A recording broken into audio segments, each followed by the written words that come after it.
एक व्यक्ति का ब्याह था, एक व्यक्ति का विवाह होने वाला था। अब महाराज उसने अपना कोट सिलने को दर्जी को दिया। अब दर्जी थोड़ा अनाड़ी था, उसने थोड़ा टेढ़ा मेढ़ा कोट सिल दिया। और ब्याह की खुशी में ये जो दूल्हे राजा थे ये थोड़े मोटे हो गए। अब ब्याह की खुशी, मोटे हो गए, अब वो कोट किसी काम का नहीं। अब कैसे पहने? अब विवाह की तारीख दूसरे ही दिन, बड़ी दिक्कत की बात।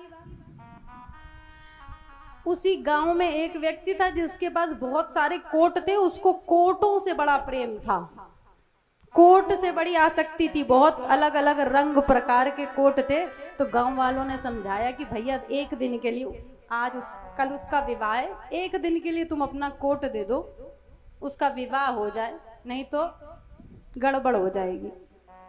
बड़ा गांव वालों ने समझाया तो मान गया कि ठीक है ले जाओ। लेकिन बोला एक शर्त है। क्या? बोला देखो हम अपने कोट को छोड़ नहीं सकते, हमें कोट से बहुत प्रेम है, तो हम भी विवाह में चलेंगे। तो गांव वालों ने कहा चलो, सब चल रहे तुम भी चलो। अब वो भी चल दिया। जब विवाह में, अब पहले महाराज जब विवाह हुआ करें तो एक गांव से दूसरे गांव ऐसे बारात चलती जाती थी। अब जब बारात चली, एक गांव आया और वो उस व्यक्ति का पूरा ध्यान अपने कोट पे, जैसे आप लोगों का, कई लोगों का ध्यान कथा में नहीं है, कहीं और है। प्रेम से बोलो राधे राधे। अपने दर्शन करते चलो, ये कथा आपकी और हमारी ही है। उस व्यक्ति का ध्यान पूरा कोट पे, वो कोट को ही तो देखने विवाह में आया था।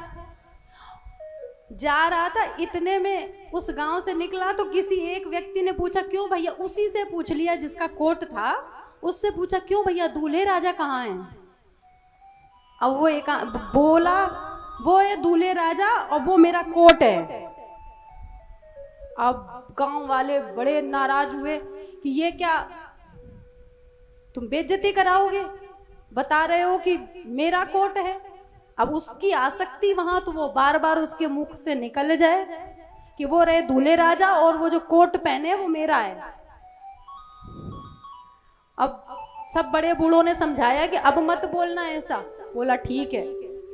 बारात आगे बढ़ी, दूसरा गांव आया और महाराज उसके भाग देखो, उसी से कोई जाके फिर पूछ लेता। वो उदास अकेले कोने में, सब बारात में तो नाच गा रहे हैं, वो ही अकेला बैठा। भैया दूल्हे राजा किधर है? अब बोला वो है दूल्हे राजा और वो कोट मेरा नहीं है, उन्हीं का है। अब तो बड़े बूढ़ों ने कहा दूल्हे राजा से कोट उतारो, इसको दो, ये बेइज्जती कराएगा, तुम बनियान पहन के चलो लेकिन इसका कोट मत पहनो। अरे बोला गलती हो गई, गलती हो गई, अच्छा आप पहन लो, पहन लो, पहन लो, अब नहीं बोलूंगा, कुछ नहीं बोलूंगा। इसको कहते हैं महाराज आसक्ति। ये मुख से बहाना बना के निकल ही जाती है जो भीतर आसक्ति होती है। तीसरा गांव आया और उसका दिन था खराब, फिर उसी से किसी ने पूछ लिया दूल्हे राजा कहाँ है? बोला वो रहे दूल्हे राजा और कोट के बारे में मुझसे मत पूछना। कौन पूछ रहा है? अब उसका चित्त, उसका दिल दिमाग तो कोट पे ही लगा है, तो यही निकलेगा ना उसके मुख से, वहीं अटक गया है उसका दिमाग, दिल। ऐसे ही हमारा भी संसार में किसी वस्तु में, किसी व्यक्ति में अटका हुआ है। यही गलती हो जाती है।